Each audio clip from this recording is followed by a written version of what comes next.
નમસ્કાર વિદ્યાર્થી મિત્રો, આપણું ચેપ્ટર નંબર 3 કમ્પ્લીટ થઈ ગયું છે. એની થિયરી પણ કમ્પ્લીટ અને ઉદાહરણ અને સ્વાધ્યાયના તમામ દાખલાઓ પણ કમ્પ્લીટ થઈ ગયા છે. બરાબર, એની અંદર જે પોર્શન બોર્ડની અંદર કાઢી નાખવામાં આવ્યો છે એ તમારે બોર્ડની પરીક્ષા માટે તૈયાર કરવાનો રહેતો નથી, પણ તમારી જે કોમ્પિટિટિવ એક્ઝામ છે એના માટે એ કાઢી નાખેલો સિલેબસ પણ, એ કાઢી નાખેલા ટોપિક પણ તમારે તૈયાર કરવાના છે. બરાબર, તો ચેપ્ટર પતી ગયું છે, પણ થોડા આપણા કન્સેપ્ટ જે આપણે ભણેલા છે એના આધારિત થોડા દાખલાઓ લઈ લઈએ અને પછી આપણે આ ચેપ્ટરને પૂર્ણાવતિ તરફ લઈ જઈએ અને પછી આપણે આપણું નવું ચેપ્ટર, ટૂંકમાં નવો ટોપિક શરૂ કરીશું. ચેપ્ટર નંબર 2 નો ટોપિક છે કેપેસિટર. બરાબર, એના વિશે ભણીશું. તો આપણે અહીંયા દાખલાઓ થોડા પ્રેક્ટિસ માટે જોઈ લઈએ. તો આપણે બલ્બનું શ્રેણી જોડાણ ભણી ગયેલા, યાદ છે? બરાબર, અને બલ્બનું જ્યારે શ્રેણી જોડાણ લીધેલું ત્યારે એની અંદર આપણે સમતુલ્ય પાવર શોધેલો, ટૂંકમાં પરિપથમાં કેટલો પાવર વપરાય અથવા પાવર વ્યય જેને આપણે કહીએ એ શોધેલું. 1/P is equal to 1/P1 plus 1/P2 plus 1/P3 up to 1/Pn જો n બલ્બ હોય તો. બરાબર, અહીંયા હું બે બલ્બની વાત કરું તો શું થાય? 1/P is equal to 1/P1 plus 1/P2. તો એ સૂત્ર અહીંયા લખ્યું છે. અહીંયા શ્રેણી જોડાણ છે એટલે PS સિરીઝ કનેક્શન માટેનો પાવર આપણે લખ્યો છે. સમજ પડી ને? આ વસ્તુ આપણે ઓલરેડી થિયરીમાં તારવી છે. બરાબર, પણ આના આધારિત મારે તમને દાખલો કરાવવો છે એટલે હું અહીંયા બે બલ્બ લઉં છું. તો બે બલ્બ હોય તો એના શ્રેણી જોડાણમાં સમતુલ્ય power 1/PS is equal to 1/P1 plus 1/P2. આ અવરોધોના સમાંતર જોડાણ જેવું છે. અવરોધોના સમાંતર જોડાણ જેવું. અહીંયા બલ્બનું શ્રેણી જોડાણ હોય તો એના માટે જુઓ અવરોધોના સમાંતર જોડાણ જેવું ઇક્વેશન આવે છે. તો આનું સાદુરૂપ આપો એટલે શું થાય? PS is equal to બંનેનો પાવર, બંને બલ્બ છે એના પાવરનો ગુણાકાર છેદમાં બંને બલ્બના પાવરનો સરવાળો P1 P2 છેદમાં P1 plus P2. બરાબર, જો બે બલ્બ હોય તો. અને એવી જ રીતે જો એ બંને બલ્બનું સમાંતર જોડાણ કરીએ તો પાવર આપણને ખબર હતી કે ભાઈ દરેક પાવર છે એનો સીધો સરવાળો થાય. તો પેરેલલમાં પાવર P4 પેરેલલમાં પાવર કેટલો? P1 plus P2. જો કે દરેક પાવરનો સરવાળો થાય, પણ અહીંયા બે બલ્બ છે તો અહીંયા બે બલ્બના પાવરનો સરવાળો. એટલે શ્રેણી જોડાણમાં સમતુલ્ય પાવર અને સમાંતર જોડાણમાં સમતુલ્ય પાવર છે એના ઇક્વેશન તમારે યાદ રાખવાના છે. આ ખૂબ અગત્યના છે. મોટા ભાગે તમને જે દાખલાઓ પૂછવામાં આવે છે એ બે બલ્બ ઉપર આધારિત હોય છે. બરાબર, તો અહીંયા જે ઇક્વેશન જુઓ છો ખરેખર એ આ અવરોધોનું જે સમાંતર જોડાણ છે એના જેવું છે અને આ છે અવરોધોનું શ્રેણી જોડાણ છે એના જેવું છે, એટલે ટૂંકમાં વિરુદ્ધ છે આ. બરાબર છે, ચાલો તો આના આધારિત આપણે પહેલા દાખલો લઈ લઈએ. તો એ દાખલો અહીંયા છે, જુઓ શું કીધું છે કે 220 વોલ્ટ અને 100 વોટ જેટલું સમાન રેટિંગ ધરાવતા બે બલ્બને 220 વોલ્ટના ઉદ્ગમ સાથે પ્રથમ શ્રેણીમાં અને પછી સમાંતરમાં જોડવામાં આવે છે. તો પ્રત્યેક કિસ્સામાં વપરાતો કુલ પાવર શોધો. સમજ પડી? કેટલા બલ્બ છે? બે બલ્બ છે, દરેકનું રેટિંગ આટલું, દરેકના વોલ્ટેજ, ટૂંકમાં બંને કેટલા વોલ્ટેજ ઉપર ઓપરેટ થઈ શકે? તો કે 220 વોલ્ટ ઉપર. અને એનો પાવર કેટલો છે? તો કે 100 વોટ. આનો મતલબ શું? 1 સેકન્ડમાં 100 જૂલ ઉષ્મા વાપરે, ઉર્જા વાપરે, કેમ કે વોટ બરાબર જૂલ પ્રતિ સેકન્ડ. બરાબર, તો 1 સેકન્ડમાં 100 જૂલ ઉર્જા વાપરે છે. તો આ એનો પાવર થઈ ગયો. તો એને એકવાર 220 વોલ્ટના ઉદ્ગમ સાથે શ્રેણીમાં જોડીએ અને પછી સમાંતરમાં જોડીએ તો દરેક કિસ્સામાં પાવર ગણવાનો છે. તો જુઓ, બે બલ્બ હોય અને બંનેનું શ્રેણી જોડાણ કરીએ તો સમતુલ્ય પાવર અથવા વપરાતો પાવર અથવા પાવર વ્યય કેટલો થાય? તો કે બંનેનો ગુણાકાર છેદમાં બંનેનો સરવાળો. તો શ્રેણી જોડાણમાં સૂત્ર આવી ગયું. એમાં P1 અને P2 બંને માટે સમાન રેટિંગ કીધું છે. તો P1 જેટલું છે એટલું P2 ને એ કેટલું? તો કે 100 વોટ. આ પાવર છે, તમને ખબર હોવો જોઈએ. બરાબર, તો એ 100 વોટ છે, કિંમત મૂકી દો એટલે તમને અંતિમ જવાબ મળી જાય 50 વોટ. સિમ્પલ. અને એવી રીતે સમાંતર જોડાણ હોય બે બલ્બનું તો બંનેના પાવરનો સીધો સરવાળો એટલે 200 વોટ મળી જાય. તો ઈઝી છે, પણ આ સૂત્ર આપણે જે કરી ગયા હતા એ પ્રમાણે તમને યાદ રહેવું જોઈએ. બરાબર, ચાલો હવે અહીંયા આવી જઈએ. આવો એક દાખલો ઓલરેડી આપણે કરેલો છે, ફરીથી એકવાર રિપીટ કરી દઈએ અલગ પ્રકારનો. કે આપણી પાસે બે બલ્બ છે A અને B. બે બલ્બ A જેનું રેટિંગ છે 40 વોટ અને 110 વોલ્ટ અને B છે એનું રેટિંગ છે 100 વોટ અને 110 વોલ્ટ. એને 220 વોલ્ટના ઉદ્ગમ સાથે શ્રેણીમાં જોડવામાં આવે છે. આકૃતિમાં જોઈ શકો A અને B બે બલ્બ છે, બંનેને શ્રેણીમાં જોડેલા છે 220 વોલ્ટના ઉદ્ગમ સાથે. તો કયો બલ્બ ઉડી જશે? કયો બલ્બ ઉડી જશે? અહીંયા આપણી પાસે બલ્બ છે તો એના માટે આપણી પાસે પાવર પણ છે બંનેના, બંને કેટલા વોલ્ટેજ ઉપર ઓપરેટ થઈ શકે આ વોલ્ટેજ પણ આપેલા છે. તો આપણે પાવરના આધારે પણ કયો બલ્બ ઉડી જશે નક્કી કરી શકીએ, આ વોલ્ટેજના આધારે પણ કયો બલ્બ ઉડી જશે નક્કી કરી શકીએ. અને સૌથી સરળ રીત આપણી છે કે બંનેમાંથી પસાર થતો પ્રવાહ છે એના આધારે પણ આપણે કયો બલ્બ ઉડી જશે નક્કી કરી શકીએ. તો ત્રણ રીતે કરી શકાય, પણ સૌથી સહેલી અને ઈઝી મેથડ છે એ પ્રવાહ પર આધારિત છે કે બંનેમાંથી પસાર થતો પ્રવાહ મેળવી લો, એના પર આધારિત તમને ખબર પડી જાય કયો બલ્બ ઉડી જશે. તો બલ્બ એ માટેનું આપણને રેટિંગ આપી દીધું છે, બરાબર છે. તો આને આપણે શું કહી શકીએ? પી એ કહી શકીએ, એટલે કે એનો પાવર અને એનો વોલ્ટેજ, એવી રીતે બી નો પાવર પીબી અને બી નો વોલ્ટેજ વીબી. આ કેટલા વોલ્ટ ઉપર ઓપરેટ થઈ શકે એ આપેલું છે, બરાબર ને. તો મિનિમમ આટલા મેક્સિમમ આટલા વોલ્ટેજ ઉપર ઓપરેટ થઈ શકે. તો અહીંયા એ બલ્બને શ્રેણીમાં જોડી દીધા. હવે શું કરવાનું? તો બંનેમાંથી પસાર થતો પ્રવાહ શોધવો પડે.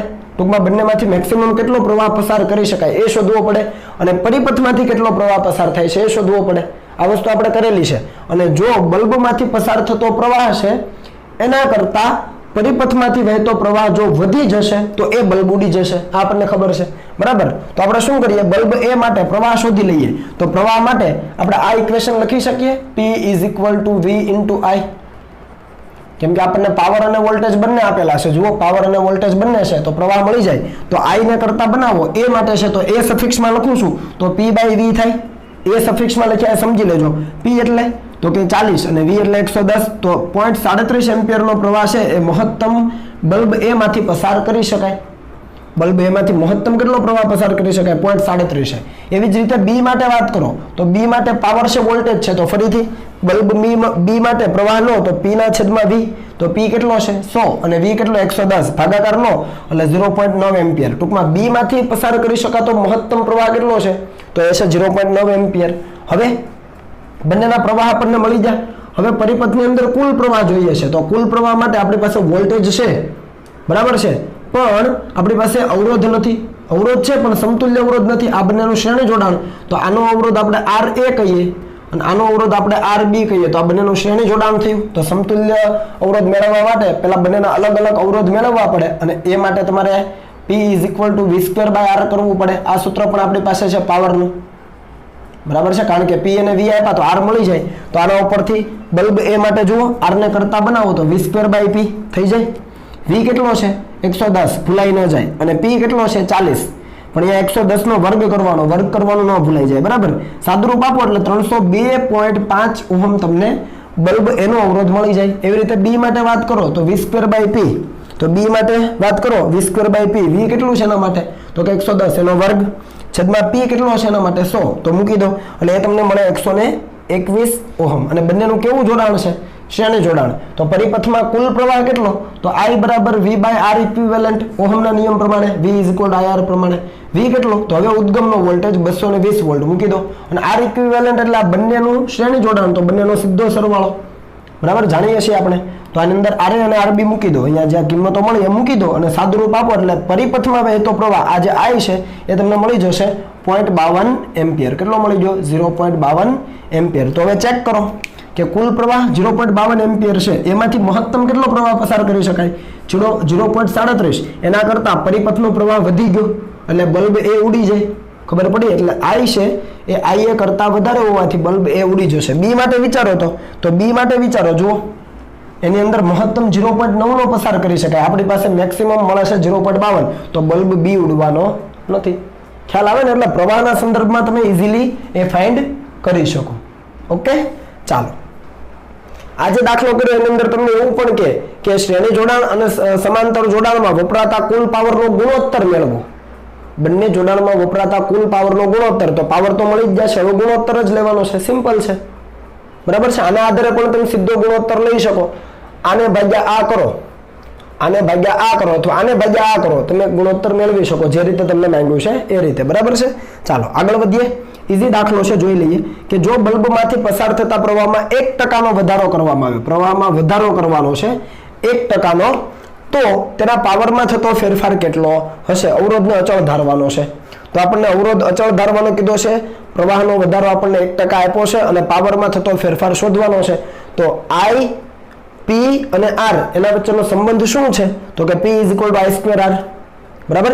એમાં R કેવો છે? અચળ. અવરોધ અચળ છે અને એમાં કોઈ પણ પ્રકારનો ફેરફાર થાય નહીં. જે પણ થાય છે એ પ્રવાહમાં થાય છે. તો આમાં થાય તો આમાં થવાનો. તો ફેરફાર માટે આપણે ચેપ્ટર નંબર 2 અને ધોરણ 11 યાદ કરો, સાપેક્ષ ત્રુટિ, પ્રતિશત ત્રુટિ, બરાબર. તો આની અંદર સાપેક્ષ ત્રુટિ કેટલી? તો કે ΔP/P અને એને ગુણ્યા 100 કરું તો પ્રતિશત ત્રુટિ મળે. એવી જ રીતે આ બાજુ r તો અચળ છે એટલે એની અંદર ડેલ્ટા r/r 0 થવાનું, કેમ કે r ની અંદર કોઈ ફેરફાર નથી થવાનો, અચળ છે એટલા માટે. તો આ બે આગળ આવી જાય અને i માં ફેરફાર કેટલો સાપેક્ષ એની ત્રુટી કેટલી તો કે ડેલ્ટા i/i અને એને ગુણ્યા 100 કરો તો પ્રતિશત ત્રુટી મળે. આ નિયમ યાદ છે ને, z બરાબર a² હોય તો z માં ઉદ્ભવતી ત્રુટી ડેલ્ટા z/z = 2 આગળ આવી જાય અને ડેલ્ટા a/a. અહીંયા કદાચ a−2 હોત તો પણ આપણે અહીંયા +2 જ લખવા પડે, અહીંયા -2 હોત તો પણ અહીંયા +2. કેમ? કારણ કે ત્રુટી હંમેશા એડ થાય, બરાબર. એ પ્રમાણે જાઓ તો આ બે છે આગળ આવી ગયા અને i માં ત્રુટી કેટલી તો કે ડેલ્ટા i/i અને બંને બાજુ 100 વડે ગુણી દીધા, કારણ કે અહીંયા પ્રવાહમાં ટકાવારીમાં ફેરફાર આપ્યો છે. તો ડેલ્ટા i/i * 100 કેટલો આપ્યો છે? 1% નો વધારો, તો 1% મૂકી દો, 2 ગુણ્યા 1 એટલે 2%. તો તમે જુઓ કે અવરોધ છે અચળ છે, પ્રવાહમાં વધારો થાય તો પાવરમાં પણ શું થાય? વધારો થાય. આપણને કીધું પાવરમાં થતો ફેરફાર, હવે ફેરફાર છે એ વધી પણ શકે ઘટી પણ શકે. તો અહીંયા પ્રવાહમાં 1% નો વધારો છે એટલે r અચળ, અને જો પ્રવાહ વધે તો પાવર પણ વધે, એટલે અહીંયા મેં કૌંસમાં લખ્યું છે વધારો થાય. સમજ પડી ને? 2% તમે જવાબ તો ઇઝીલી મેળવી શકો, પણ પાવરમાં વધારો કે ઘટાડો તો કે r અચળ છે અને પ્રવાહ વધે તો પાવરમાં પણ વધારો થાય, તો કે 2% નો વધારો થાય. સિમ્પલ, બરાબર. ચાલો હવે કોપી કરી લો.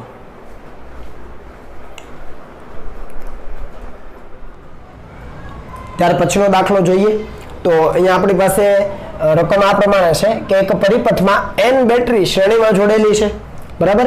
તેમાંથી સ્મોલ m જેટલી બેટરી વિરોધક સ્થિતિમાં છે. હવે સહાયક સ્થિતિ અને વિરોધક સ્થિતિ તમને મેં અગાઉ પણ કીધેલું છે કે સહાયક સ્થિતિ એટલે એક સેલનો નેગેટિવ બીજાના પોઝિટિવ સાથે, એક સેલનો નેગેટિવ બીજાના પોઝિટિવ સાથે એને સહાયક કહેવાય, અને વિરોધક એટલે ક્યાં તો બંનેના નેગેટિવ જોઈન્ટ કરેલા હોય ક્યાં તો બંનેના પોઝિટિવ જોઈન્ટ કરેલા હોય, એને કહેવાય વિરોધક સ્થિતિ. એટલે આપણી પાસે n બેટરી છે શ્રેણીમાં જોડેલી છે, એમાંથી સ્મોલ m જેટલી બેટરી વિરોધક સ્થિતિમાં છે. જો પ્રત્યેક બેટરીનું EMF સ્મોલ e જેટલું અને આંતરિક અવરોધ સ્મોલ r હોય તો પરિપથમાંથી પસાર થતો પ્રવાહ શોધવાનો છે. ઓકે, તો અહીંયા પરિસ્થિતિ પહેલા વિચારીએ તો તમે જુઓ અહીંયાથી માંડીને અહીંયા સુધી એટલે કે આ બિંદુ સુધી ટોટલ n બેટરી છે શ્રેણીમાં જોડેલી છે. પહેલી વસ્તુ એ જોઈ લો કે સ્મોલ n જેટલી બેટરી શ્રેણીમાં જોડેલી છે, ટોટલ n બેટરી છે આ બે બિંદુ વચ્ચે. રેડી? હવે એમાંથી સ્મોલ m જેટલી બેટરી છે વિરોધક સ્થિતિમાં છે, એટલે વિરોધક સ્થિતિમાં છે એટલે તો કે અહીંયા ઋણ છે તો અહીંયા પણ ઋણ જુઓ, એટલે હવે પછીનું જે જોડાણ છે કેવું છે? વિરોધક સ્થિતિમાં છે. અહીંયા જો ઋણ અને એની સાથે અહીંયા ઋણ, તો આ આટલી બેટરી છે m બેટરી એ વિરોધક સ્થિતિમાં છે. સમજ પડી? ટોટલ n બેટરી શ્રેણીમાં તો જોડી જ દીધી છે, એની અંદર સ્મોલ m જેટલી બેટરી છે એ વિરોધક સ્થિતિમાં. તો આ સ્મોલ m જેટલી બેટરી અહીંયા લઈ લીધી છે એ વિરોધક સ્થિતિમાં છે. અહીંયા ઋણ જુઓ, વિરોધક જોડાણ થઈ ગયું, બરાબર. તો આપણને કીધું છે કે તો પરિપથમાંથી પસાર થતો પ્રવાહ, ધારી લો કે પરિપથમાંથી પસાર થતો પ્રવાહ છે I જેટલો છે. તો આ પ્રવાહ આપણે શોધવો છે. તો પ્રવાહનું ઇક્વેશન ઈઝી છે, કુલ EMF ના છેદમાં કુલ અવરોધ. પ્રવાહનું ઇક્વેશન એટલે પરિપથમાં કુલ EMF અને છેદમાં કુલ અવરોધ. હવે કુલ અવરોધ એટલે આપણે આવો લખતા હતા, યાદ કરો, r પ્લસ સ્મોલ r, બરાબર. પણ અહીંયા r તો છે જ નહીં, બાહ્ય પરિપથમાં કઈ અવરોધ છે તો કે નહીં. તો સ્મોલ કેપિટલ R કેવો થઈ ગયો? 0. તો કેપિટલ R ન આવે તો માત્ર શું આવે કુલ અવરોધમાં? Small r. પણ અહીંયા તો ઘણા બધા સેલ છે, દરેકનો આંતરિક અવરોધ સ્મોલ r છે, તો r ની જગ્યાએ મારે r ઇક્વિવેલન્ટ લખવું પડે. સમજ પડી? તો એ મેં લખી દીધું છે અહીંયા. હવે આ r ઇક્વિવેલન્ટ તો ઈઝીલી મળી જશે, પણ આપણે આ EMF કેટલું હશે, સમતુલ્ય EMF, એની વાત કરીએ તો અહીંયા અમુક બેટરી સહાયકમાં છે, બાકીનું વિરોધકમાં છે. તો કુલ બેટરી કેટલી છે? n. એમાંથી વિરોધકમાં કેટલી? Small m. રકમ પ્રમાણે વિરોધકમાં સ્મોલ m, તો સહાયકમાં કેટલી બચી? કુલમાંથી m બાદ કરી દો. ફરીથી રિપીટ કરું, કુલ બેટરી n છે જે શ્રેણીમાં જોડી છે, એમાંથી વિરોધકમાં સ્મોલ m છે, તો હવે સહાયકમાં કેટલી હશે? n minus m. n માંથી m કાઢી નાખો એટલે સહાયકમાં હશે. સિમ્પલ. તો કુલ EMF માં શું લખાશે? તો કે સહાયક જે જોડાણમાં બેટરીઓ છે એનું EMF માઇનસ વિરોધકમાં છે એનું EMF. સમજ પડી? સહાયકમાં જે બેટરી છે એના જોડાણનું સમતુલ્ય EMF માઇનસ વિરોધકમાં છે એનું EMF. તો સહાયકમાં n માઇનસ m છે તો એનું EMF કેટલું? n minus m into e, કારણ કે એકનું e જેટલું, તો n માઇનસ m નું કેટલું? તો n minus m into e. અને ઓલરેડી મેં તમને થિયરી કરાવી છે, બરાબર. ઇક્વેશન યાદ રાખવાના કીધેલા. રેડી? તો n minus m into e. હવે માઇનસ કેમ? કારણ કે હવે વિરોધક જોડાણ છે બાકીની m બેટરીનું, તો એક બેટરીનું e જેટલું, તો m જેટલી બેટરીનું કેટલું? તો m ઇન્ટુ e. તો માઇનસ થઈ ગયું. સમતુલ્ય EMF માં ખબર પડી? સહાયક જોડાણનું જે પણ બેટરીઓ છે સહાયક જોડાણમાં એનું EMF n minus m into e. હવે માઇનસ વિરોધકમાં છે એનું ઈએમએફ, તો એમ જેટલી છે ને દરેકનું ઈ જેટલું, તો એમ ઇન્ટુ ઈ થઈ ગયું, તો આ થઈ ગયું સમતુલ્ય ઈએમએફ આખા પરિપથનું. છેદમાં કુલ અવરોધ, તો બધા તો શ્રેણીમાં જ જોડેલા છે એટલે બધા જ અવરોધોનું શ્રેણી જોડાણ કહેવાય. તો કેટલા સેલ છે? n જેટલા સેલ છે, n જેટલી બેટરી, તો એકનો r, તો n નો કેટલો? nr, તો r ઇક્વિવેલન્ટ તો nr મળી જાય, ઈઝી છે. સાદું રૂપ આપો તો ne, અને અહીંયા માઇનસ 2 ટાઈમ me છેદમાં nr, ઈએમએફ નો કોમન કાઢી લો તો n - 2m છેદમાં nr. તો આ તમને પ્રવાહનું સૂત્ર મળી ગયું, n - 2m * e છેદમાં nr. આ કુલ પ્રવાહનું સૂત્ર છે પરિપથમાં. આ અગત્યનું સૂત્ર છે મિત્રો. આ રીતે તમને જો પરીક્ષામાં દાખલો આપેલો હોય કે ભાઈ આપણી પાસે ટોટલ 10 સેલ છે, તો 10 અહીંયા લખાય, અને એમાંથી 3 છે એ વિરોધકમાં છે, તો m = 3, બરાબર. એટલે આ બંને ડેટા આપી દીધો, દરેકનું ઈએમએફ આપી દે, આંતરિક અવરોધ આપી દે, ને પ્રવાહ કહે તો મળી જાય કે નહીં આના ઉપરથી, બરાબર. તો આ ઈઝી છે, ધ્યાન આપજો. રેડી? ચાલો આગળનો દાખલો જોઈએ. તો આપણને અહીંયા પરિપથ આપી દીધો છે અને આપણને કીધું છે કે બાહ્ય અવરોધમાં, એટલે કે અહીંયા આ બાહ્ય અવરોધમાં પાવર મહત્તમ થવા તેનું મૂલ્ય કેટલું રાખવું જોઈએ. આ જે અવરોધ છે એની અંદર પાવર મહત્તમ થવા આ r નું મૂલ્ય કેટલું રાખવું જોઈએ, અને એ વખતે એટલે કે પાવર જ્યારે મહત્તમ હોય એ વખતે ઈએમએફ સમતુલ્ય કેટલું હશે અને પરિપથનો પ્રવાહ કેટલો હશે શોધવાનું છે. મિત્રો મેં તમને આ કન્ડિશન કરાવી છે, યાદ છે કે પરિપથની અંદર પાવર મહત્તમ થવા આ સ્મોલ r એ આંતરિક અવરોધ જેટલો થવો જોઈએ, સોરી કેપિટલ R એ આંતરિક અવરોધ જેટલો થવો જોઈએ. ખ્યાલ છે ને? પાવર મહત્તમ થવા આ કેપિટલ R એ સ્મોલ r જેટલો થવો જોઈએ. પણ અહીંયા સ્મોલ r તરીકે તો બે છે, આ બેટરી, આ એનો આંતરિક અવરોધ, આ બેટરી, આ એનો આંતરિક અવરોધ. અહીંયા બેટરીની સાથે છે આંતરિક અવરોધ લેવાના, બરાબર. એટલે આ એક આંતરિક અવરોધ, આ બીજો, તો બે આંતરિક અવરોધ છે, તો કયો આંતરિક અવરોધ લેવાનો? તો અહીંયા સમતુલ્ય અવરોધ લઈ લેવાનો. એટલે પાવર મહત્તમ થવા માટે r = સ્મોલ r થવું જોઈએ, પણ અહીંયા બે આંતરિક અવરોધો છે, તો હું લઉં છું r ઇક્વિવેલન્ટ. ખબર પડી ને? રેડી? ચાલો, તો આ r ઇક્વિવેલન્ટ કેટલું? તો કેપિટલ R બરાબર r ઇક્વિવેલન્ટ. r ઇક્વિવેલન્ટ એટલે આ બંને કેવા જોડાણમાં છે? જુઓ કેવા જોડાણમાં છે? સમાંતરમાં છે.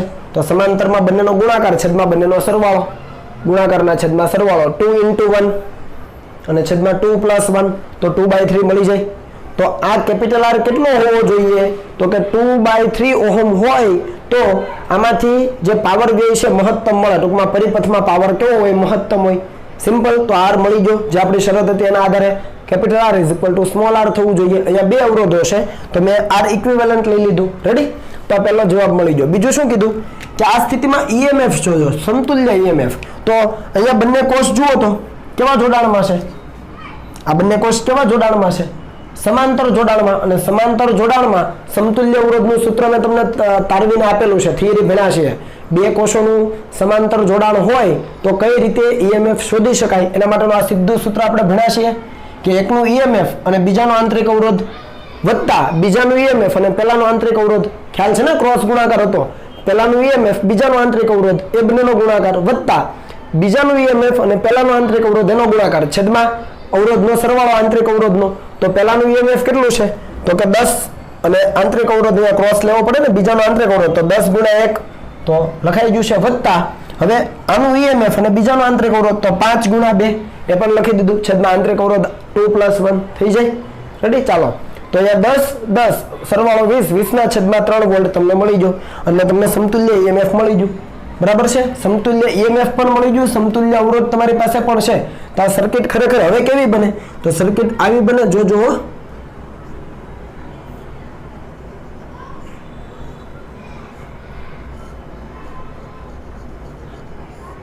આ છે R, પરિપથમાંથી વહેતો પ્રવાહ I, આ E ઇક્વિવેલન્ટ અને આ R ઇક્વિવેલન્ટ, બંને વસ્તુ મળી ગઈ છે આપણને. બરાબર? તો હવે સમતુલ્ય ઈએમએફ મળી ગયું છે તમને. હવે પ્રવાહ જોઈએ છે તો વિદ્યુત પ્રવાહ માટે કુલ ઈએમએફ ના છેદમાં કુલ અવરોધ. સિમ્પલ. બરાબર? કુલ ઈએમએફ તો આપણે ઓલરેડી મેળવી લીધું છે. કુલ અવરોધ એટલે તો કુલ અવરોધ એટલે આ બંને હવે કેવા કહેવાય? શ્રેણીમાં કહેવાય. જુઓ એક જ લૂપ છે શ્રેણીમાં, R + R ઇક્વિવેલન્ટ. કુલ અવરોધ એટલે R + R ઇક્વિવેલન્ટ. સિમ્પલ. આપણે અગાઉ લીધા એ જ સૂત્ર છે. કુલ ઈએમએફ મળ્યું 20/3 મૂકી દીધું, 20/3 R + R ઇક્વિવેલન્ટ. તો R ની કિંમત કેટલી છે? 2/3, અને R ઇક્વિવેલન્ટ પણ એટલો જ છે. જુઓ, કેમ કે બંને ઇક્વલ છે. પાવર મહત્તમ થાય ત્યારે આપણને પ્રવાહ જોઈએ, તો બંનેના મૂલ્ય સરખા છે. R નું પણ 2/3, R ઇક્વિવેલન્ટ નું પણ 2/3 આ શરત મુજબ. તો 2/3 વત્તા 2/3 મૂકી દો તો આ 2/3 પ્લસ 2/3 4/3 તો આ 3 3 કેન્સલ અને 4 5 20 તો 5 એમ્પિયર છે એ આપણો જવાબ આવી ગયો. પરિપથમાં વહેતો પ્રવાહ 5 એમ્પિયર, તો આ પણ આપણને મળી જાય. ખ્યાલ આવે છે કે નથી આવતો? બરાબર, ઈઝી છે. 1 by 1 સ્ટેપ બાય સ્ટેપ તમે જોજો એટલે ખ્યાલ આવી જશે. ત્યાર પછી જુઓ દાખલો આપ્યો છે.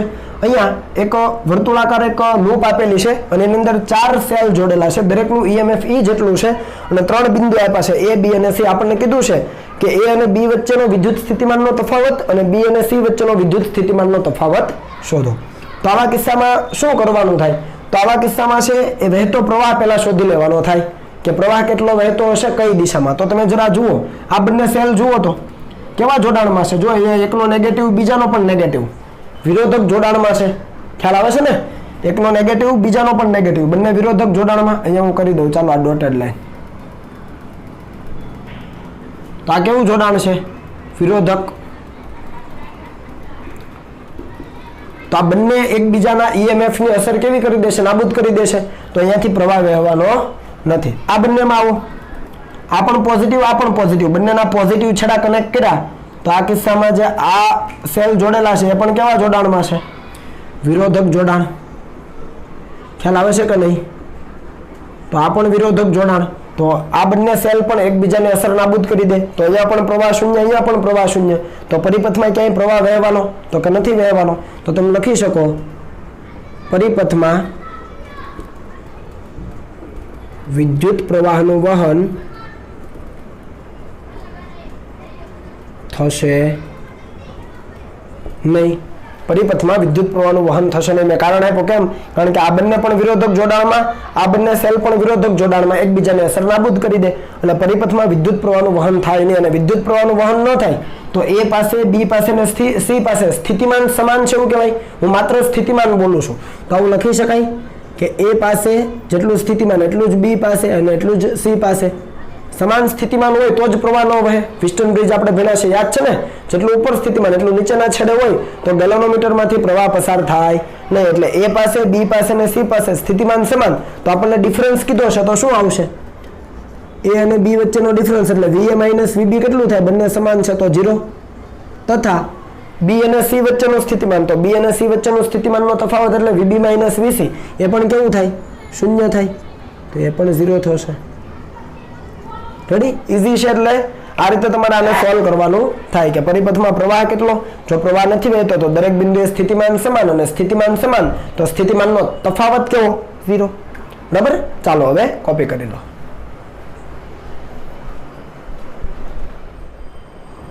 ચાલો ત્યાર પછીનો દાખલો જોઈએ. અહીંયા આપણને એક સર્કિટ આપી છે અને આપણને સવાલો પૂછાશે કે VA માઇનસ VB શોધો. A અને B બિંદુ વચ્ચેનો વિદ્યુત સ્થિતિમાનનો તફાવત શોધો. કઈ બેટરી ડિસ્ચાર્જ થાય છે અને કઈ બેટરી ચાર્જ થાય છે એ શોધો અને દરેક બેટરીના ટર્મિનલ વોલ્ટેજ શોધો. તો અહીંયા મિત્રો બે બેટરી આપેલી છે, 3 વોલ્ટ અને 6 વોલ્ટની. તો અહીંયા કઈ બેટરી ડિસ્ચાર્જ થાય છે અને કઈ ચાર્જ થાય છે એના માટે આપણો સિમ્પલ કન્સેપ્ટ છે કે જે બેટરીના ધન ધ્રુવમાંથી પ્રવાહ બહાર નીકળે એ ડિસ્ચાર્જ થાય. જે બેટરીના ધન ધ્રુવમાંથી પ્રવાહ બહાર નીકળે એ ડિસ્ચાર્જ થાય અને જે બેટરીના ધન ધ્રુવમાં પ્રવાહ દાખલ થાય એ ચાર્જ થતી હોય. તો અહીંયા તમે જુઓ કે આ બંનેમાંથી કઈ બેટરીમાંથી પ્રવાહ બહાર નીકળતો હશે? તો જેના વોલ્ટેજ વધારે હોય એમાંથી પ્રવાહ બહાર નીકળતો હોય. તો વોલ્ટેજ કોના વધારે? તો 6 વોલ્ટના. તો એમાંથી ધારી લો કે પ્રવાહ I જેટલો નીકળે છે અને આની અંદર કેટલો દાખલ થાય? I જેટલો જ દાખલ થાય. તો અહીંયાથી પ્રવાહ બહાર નીકળ્યો. જે બેટરીના ધન ધ્રુવમાંથી પ્રવાહ બહાર નીકળે એ ડિસ્ચાર્જ થાય એટલે કે 6 વોલ્ટની બેટરી ડિસ્ચાર્જ થાય. તો અહીંયા હું ડાયરેક્ટ લખી દઉં છું 6 વોલ્ટ કેવી થતી હશે? ડિસ્ચાર્જ. તમને જો ના ખ્યાલ રહી તો લખી દેજો. જે બેટરીના ધન ધ્રુવમાંથી પ્રવાહ છે એ બહાર નીકળે, ધન ધ્રુવમાંથી પ્રવાહ બહાર નીકળે એ ડિસ્ચાર્જ થાય અને જે બેટરીના ધન ધ્રુવમાં પ્રવાહ દાખલ થાય એ ચાર્જ થાય. તો 3 વોલ્ટની બેટરી ચાર્જ થાય. તો એક સવાલનો જવાબ મળી ગયો કે કઈ ચાર્જ થાય, કઈ ડિસ્ચાર્જ થાય. હવે આપણને કીધું છે VA માઇનસ VB શોધો અને બેટરીના ટર્મિનલ વોલ્ટેજ. હવે ટર્મિનલ વોલ્ટેજ શોધવા હોય તો સૂત્ર આપણી પાસે આવું છે EMF માઇનસ IR1. અહીંયા આંતરિક અવરોધો છે આપણી પાસે, EMF પણ છે. ટર્મિનલ વોલ્ટેજ શોધવા પ્રવાહ જોઈશે. બરાબર? અને આ VA માઇનસ VB શોધવા પણ પ્રવાહ જોઈશે. તો પ્રવાહ છે તમે બે રીતે ગણી શકો. કઈ કઈ રીતે ગણી શકો? એક રીતે અહીંયા સમજાવું છું કે પ્રવાહ શોધવો છે તો સમતુલ્ય EMF છેદમાં સમતુલ્ય અવરોધ. અહીંયા સમતુલ્ય EMF એટલે બંનેનું વિરોધક જોડાણ છે, તો અહીંયા આવું થાય E1 માઇનસ E2. કેમ? કારણ કે વિરોધક જોડાણ છે. જો સહાયક જોડાણ હોત ને તો બધાનો સરવાળો થાત. આ વસ્તુ સમજ આવે છે? એકનો ધન અને બીજાનો ઋણ જોડ્યો હોત ને તો બંનેનો સરવાળો કરે, પણ અહીંયા બંનેના ધન જોડ્યા છે એટલે એકના EMF માંથી બીજાનું બાદ કરવાનું. E1 એટલે મોટું EMF હોય એટલે 6 વોલ્ટ, માઇનસ E2 એટલે 3 વોલ્ટ. તો આ ખબર પડી ગઈ. છેદમાં R ઇક્વિવેલન્ટ, તો બંને કેવા જોડાણમાં છે? સમાંતરમાં. તો R1 પ્લસ R2. કેમ આવું? કારણ કે અહીંયા બાહ્ય અવરોધ R બરાબર કેવું છે? 0 છે. સમજ પડે છે ને? તો આ રીતે તમે વિચારો એટલે R ઇક્વિવેલન્ટ આવું થાય, R પ્લસ R ઇક્વિવેલન્ટ, પણ અહીંયા R 0 છે. તો R ઇક્વિવેલન્ટ એટલે બંનેના જે આંતરિક અવરોધો છે એનો સીધો સરવાળો શ્રેણી જોડાણના કારણે. તો લખો 6 માઇનસ 3 છેદમાં 2 વત્તા 1 એટલે 3. તો તમને 1 એમ્પિયર મળે. જુઓ ડાયરેક્ટ છે. સમજ પડી ને? પ્રવાહ એટલે કુલ EMF ના છેદમાં કુલ અવરોધ અને કિંમતો મૂકી દો એટલે 1 એમ્પિયર મળે. અહીંયા ધ્યાન રાખજો વિરોધક જોડાણ છે એટલે બાદબાકી કરી મેં. રેડી? તો આ રીતે તમે મેળવી શકો. જો મેળવવું હોય તો તમે મેળવી લેજો. હું ઇરેઝ કરી દઉં છું. જરૂર પડે તો લખી લેજો. બરાબર? ચાલો, બીજી રીતે કઈ રીતે શોધી શકાય? તો આ લૂપની અંદર KVL લગાવી દેવાનું. શું લગાવી દેવાનું? KVL. તો અહીંયાથી આખી સર્કિટ શેમાંથી પસાર થતો પ્રવાહ I છે, તો આપણે લખીએ કે પરિપથમાં KVL મુજબ. ચાલો KVL લગાવો તો શું આવે? તો આ બિંદુથી શરૂ કરીએ. ધારી લો કે તો આ બિંદુથી શરૂ કરું, અહીંયા કેટલું આવે? તો -3 આવે. સમજ પડી ને? ધનથી ઋણ જાઓ ઘટતા સ્થિતિમાન બાજુ તો -3 આવે. હવે પ્રવાહ આમ જવાનો આની અંદરથી, તો ફરીથી ઘટતા સ્થિતિમાન બાજુ તો I અને 2 એટલે -2I. IR મુજબ IR ને પહેલા લખ્યો IR. બરાબર? હવે અહીંયા આવ્યા પ્રવાહ આ રીતે આવે, અહીંયા આવ્યા તો અહીંયા આમ જાવ એટલે ઘટતા સ્થિતિમાન બાજુ તો અહીંયા પ્રવાહ I જેટલો જ છે. IR તો ખાલી I આવશે, R તો 1 છે. સમજ પડી ને? IR. હવે અહીંયા આવ્યા તો ઋણ ધ્રુવથી ધન બાજુ એટલે વધતા સ્થિતિમાન બાજુ +6 બરાબર 0, કારણ કે બાકીનો તો તાર છે એમાં વોલ્ટેજ ડ્રોપ હોતો નથી. તો -6 -2I -I અને +6 બરાબર 0. તો આ કેટલું થવાનું? -2 -I એટલે -3I થઈ ગયું. તો એ પહેલી તરફ +3I = 3. તો I બરાબર 1 એમ્પિયર. જુઓ આ રીતે પણ આવે જ છે. 1 એમ્પિયરનો પ્રવાહ વહે. સમજ પડી ને? બંને રીતે તમે શોધી શકો. KVL લગાવી દો એટલે વાર્તા પૂરી થઈ ગઈ. જે બિંદુ પાસેથી શરૂ કરો ત્યાં ફરીને પાછા આવો એટલે સ્થિતિમાનનો જે સરવાળો છે, બેઝિક સરવાળો, એ કેવો થઈ જાય? 0 થઈ જાય. આપણો નિયમ છે KVL નો. તો તમને 1 એમ્પિયરનો પ્રવાહ મળી ગયો. સિમ્પલ. હવે આપણે એ બિંદુ પાસેનું સ્થિતિમાન ધારીએ VA અને B પાસેનું ધારીએ VB. તો આપણે KVL વાપરીએ એટલે આપણને વોલ્ટેજ ડ્રોપ ખબર છે હવે. બરાબર? તો એ પાસેના સ્થિતિમાનથી શરૂ કરીએ. તો હવે આપણે એ પાસેના સ્થિતિમાનની શરૂ કરીએ તો એ પાસે કંઈક તો સ્થિતિમાન હશે, તો VA. એમાંથી અહીંયા વોલ્ટેજ ડ્રોપ થાય છે. કેટલો થાય છે? તો -3 વોલ્ટ. તો આ -3. હવે આગળ જઈએ એટલે અહીંયા 1 એમ્પિયરનો પ્રવાહ વહે તો I into R તો બંનેનો ગુણાકાર 2 પણ માઇનસ થાય કેમ કે ઘટે છે. અને B પાસે આવી ગયા તો = VB. આ વસ્તુ તમારે ખાસ સમજવાની છે કે એ પાસેનું સ્થિતિમાન VA છે, વોલ્ટેજ VA છે. હવે એમ તમે આગળ જાઓ એટલે અહીંયા ડ્રોપ થવાનો કેટલા વોલ્ટનો? તો કે 3 વોલ્ટનો. તો ડ્રોપ થાય એટલે માઇનસ કરવા પડે. સમજ પડે ને? તો -3. હવે અહીંયા અવરોધના બે છેડા વચ્ચે કેટલો ડ્રોપ? તો IR જેટલો. તો I અહીંયા છે ને R, તો 1 × 2 તો 2. તો એ પણ માઇનસ કરવા પડે. એ પાસેથી જેટલો ડ્રોપ થઈ ગયો છે એ બાદ કરી દો તો B પાસે એટલો વધશે. સમજ પડી ને? તો અહીંયા તમે VA VB કરો એટલે તમને સમજ પડે. તો VA VB બરાબર આ -5 પહેલી તરફ જાય તો +5. હું ઉપરના લૂપથી ગયો, કદાચ તમે નીચેના લૂપથી જાઓ તો પણ એટલું જ થાય. જોઈ લેજો વ્યવસ્થિત. અહીંયા VA છે, અહીંયા ગણીએ. ચાલો VA છે. હવે અહીંયા જાઓ તો -6 બરાબર? ધનથી ઋણ ગયા ને તમે તો -6 થઈ ગયું. હવે આ બાજુ જાઓ, પ્રવાહ તો આમ આવે છે તો વધતા સ્થિતિમાન બાજુ એટલે પ્લસ કરવો પડે. અને IR તો I1 અને R પણ 1 તો આ 1 = VB. આપણે B સુધી જવાનું તો VB. જુઓ VA પછી અહીંયા ધનથી ઋણ એટલે માઇનસ થાય, પછી અહીંયા પ્રવાહની વિરુદ્ધમાં વધતા સ્થિતિમાન બાજુ એટલે +1. સમજ પડી ને? = VB. તો VA VB મેળવો. કેટલો આવ્યું જુઓ તો અહીંયા -5 પહેલી તરફ જાય તો +5. ગમે તે માર્ગે જાઓ વસ્તુ સમાન જ છે. બરાબર? એટલે નિયમ તમારે લગાવવાનો છે વ્યવસ્થિત રીતે. જ્યાં પણ લગાવો પણ વ્યવસ્થિત રીતે. ઓકે? તો આ પ્રકારના દાખલાઓ તમને શીટની અંદર મળી જશે. ટ્રાય કરજો. જે પણ બે બિંદુઓ વચ્ચે શોધવાનું છે, ધારો કે અહીંયા x ને અહીંયા y હોત તો આપણે એક જગ્યાએ vx કહેત અને બીજી જગ્યાએ vy કહેત. અહીંયા vx શરૂ છે, vx બિંદુથી શરૂ કર્યું, એમાંથી ધન ઋણ જે પણ થાય છે એ કરતા કરતા આગળ ચાલે is equal two vy, vx minus vy મળી જાય. આવા શીટમાં દાખલાઓ છે અને તમારા તરફથી મને પૂછવામાં પણ આવેલા છે, તો જરાક જોઈ લેજો વ્યવસ્થિત રીતે. પ્રવાહ શોધી લેવાનો થાય, પહેલા પરિપથમાં પ્રવાહ શોધી લેવાનો થાય. બની શકે કે તમારે પ્રવાહનું વિભાજન પણ કરવું પડે. અહીંયા તો એક જ માર્ગ છે એટલે તમે સોલ્વ કરશો એની અંદર KCL પણ લગાવવો પડે, જંક્શન આવે તો, બરાબર. એ પ્રમાણે આગળ વધશું અને સોલ્વ કરજો. એટલે VA માઇનસ VB મળી ગયું, ડિસ્ચાર્જ ચાર્જ એ પણ મળી ગયું. ટર્મિનલ વોલ્ટેજ, તો ટર્મિનલ વોલ્ટેજ માટે ખાસ યાદ રાખજો, ડાયરેક્ટ આ સૂત્ર લગાવી નહીં દેતા આંખો બંધ કરીને. આ ક્યારે સાચું છે? જ્યારે બેટરી ડિસ્ચાર્જ થતી હોય અને ચાર્જ થતી હોય ત્યારે અહીંયા E પ્લસ IR લખવાનું છે. ખ્યાલ છે ને? આ વસ્તુ તમને નોટ કરાવેલી છે. ડિસ્ચાર્જ થાય ત્યારે માઇનસ અને ચાર્જ થાય ત્યારે પ્લસ. તો અહીંયા કોણ ડિસ્ચાર્જ થાય છે? 6 વોલ્ટ. તો આના માટે શું લખાય? V1 is equal two E1 minus IR1 લખાય.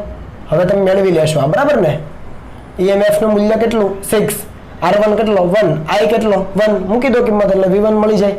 એવી રીતે બીજી બેટરી ચાર્જ થાય છે તો એના માટે આપણે લઈએ V2. તો કેટલા થાય?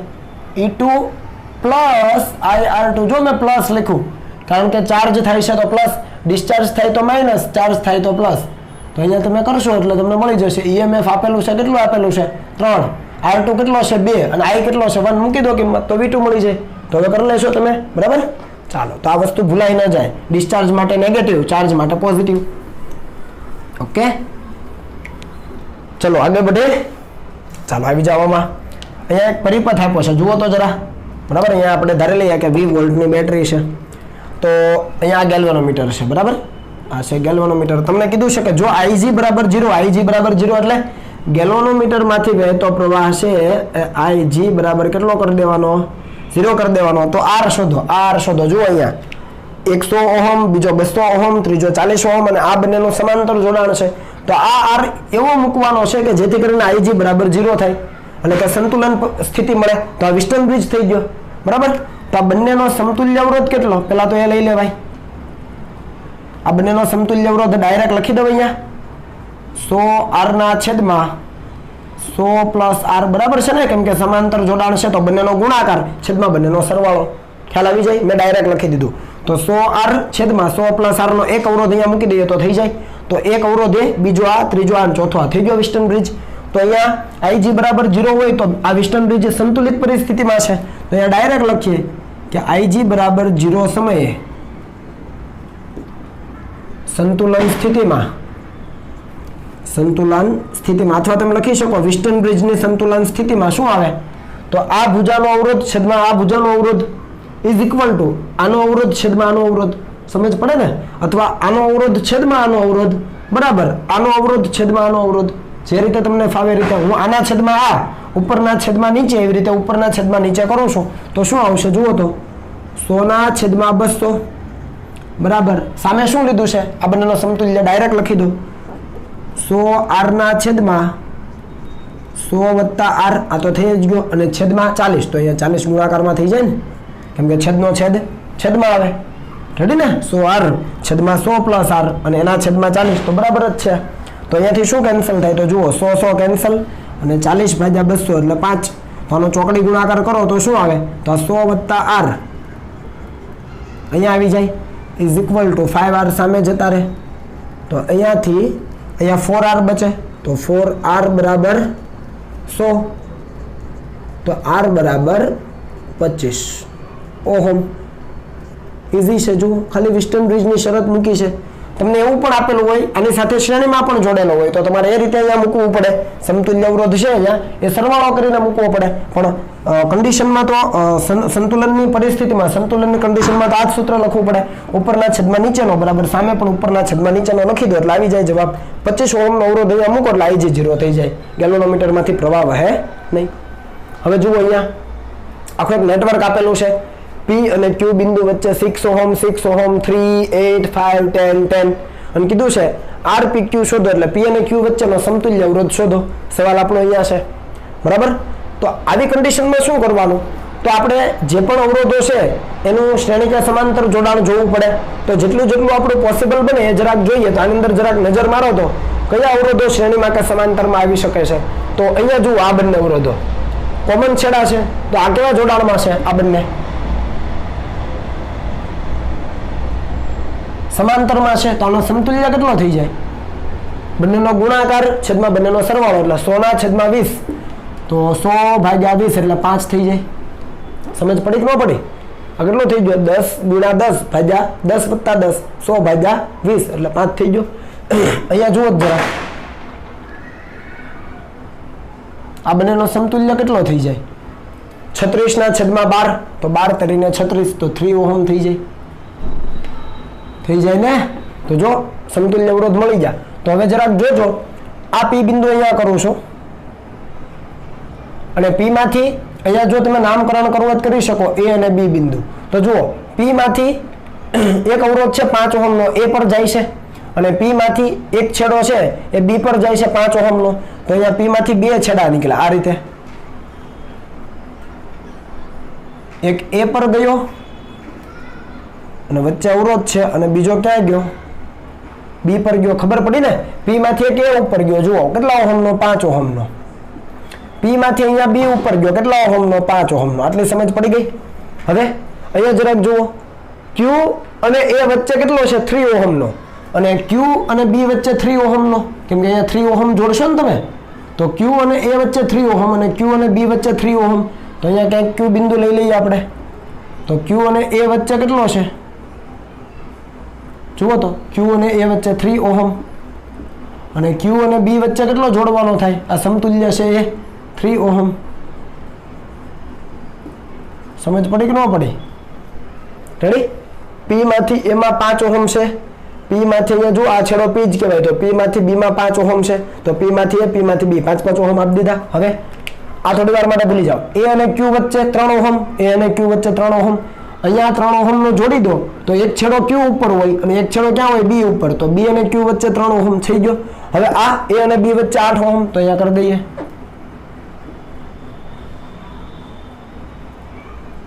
રેડી?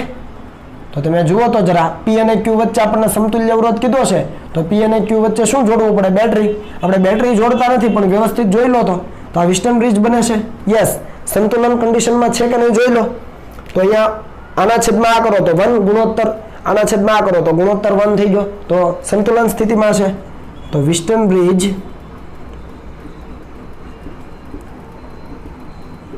સંતુલનમાં છે, બરાબર ને? એટલે અહીંયાથી વહેતો પ્રવાહ કેટલો થઈ જાય? I = 0. ખરેખર અહીંયા ગેલ્વેનોમીટર હોય તો એવું ધારો કે આ ગેલ્વેનોમીટરનો અવરોધ છે. દરેક વખતે ગેલ્વેનોમીટર આની જેમ આપેલું જોયું જરૂરી નથી, બરાબર?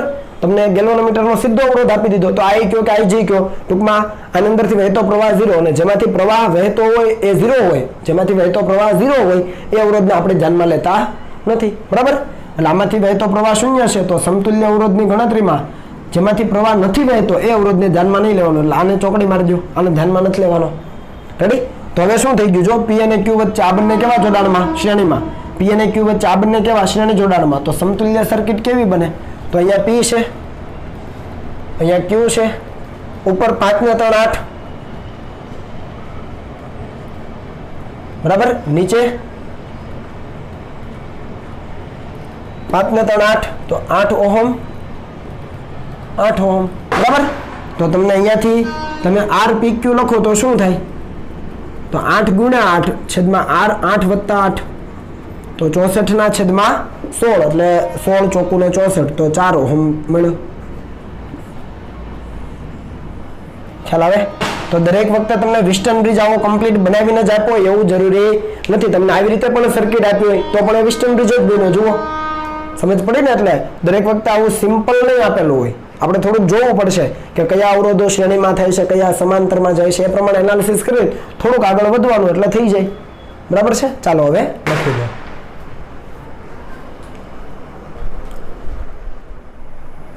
જુઓ, આગળનો દાખલો જોઈએ.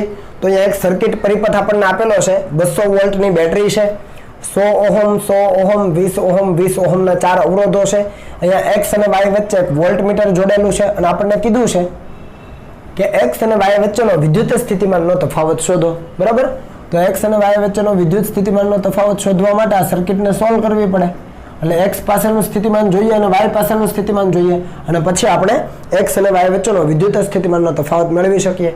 તો તમે આનો સમતુલ્ય અવરોધ શોધીને પરિપથમાંથી વહેતો પ્રવાહ લઈને x અને y પાસે કેટલો વોલ્ટેજ હશે, સ્થિતિમાન કેટલું હશે એ લઈ શકો, બરાબર છે. અને પછી છે એ બંને વચ્ચેનો ડિફરન્સ શોધી શકો. પણ અહીંયા અલગ રીતે પણ આને સોલ્વ કરી શકાય. તો તમે જોઈ શકો અહીંયા કે અહીંયા P અને Q વચ્ચે એક બેટરી જોડેલી છે, બરાબર. એને થોડી વાર માટે સાઈડ કરીએ તો P માંથી એક અવરોધ જાય છે y ઉપર અને P માંથી એક અવરોધ જાય છે x ઉપર. એવી જ રીતે Q માંથી એક અવરોધ જાય છે y ઉપર અને Q માંથી એક અવરોધ જાય છે x ઉપર. તો કંઈક અરેન્જમેન્ટ આવું બને. અહીંયા x અને y જોઈ લેજો વ્યવસ્થિત, બરાબર. અહીંયા આપણે લખીએ P અને Q. કેમ આવું કરું છું? કારણ કે P અને Q માંથી P માંથી x ઉપર જાય અને Q માંથી પણ x ઉપર. જુઓ, P માંથી x ઉપર, Q માંથી x ઉપર, P માંથી y ઉપર, Q માંથી y ઉપર. તો એ બિંદુઓ કોમન છે એટલે અહીંયાથી એક અવરોધ અહીંયા જાય. રેડી? એ આ રીતે બીજો અવરોધ અહીંયા જાય. થોડું વ્યવસ્થિત બનાવજો તમે. ઓકે, ત્રીજો અવરોધ આ રીતે જાય અને ચોથો અવરોધ કંઈક આ રીતે જાય. જો ચારે ચાર અવરોધ જોડાઈ ગયા. P માંથી x ઉપર, P માંથી x ઉપર કેટલાનો? 100 ઓહમ, બરાબર છે. અહીંયા ઓહમ કરી દઈએ. P માંથી y ઉપર, તો કે P માંથી y ઉપર 100 ઓહમ, તો અહીંયા થઈ ગયું 100 ઓહમ. પછી Q માંથી x ઉપર, તો Q માંથી x ઉપર 20 ઓહમ અને Q માંથી y ઉપર 20 ઓહમ, બરાબર. અને x અને y ની વચ્ચે શું જોડેલું છે? જુઓ, વોલ્ટમીટર. તો અહીંયા વોલ્ટમીટર દર્શાવી દઈએ. રેડી છે? બરાબર આવે છે બધું? જુઓ, ખ્યાલ આવી ગયો. અને હવે P અને Q વચ્ચે 200 વોલ્ટની બેટરી.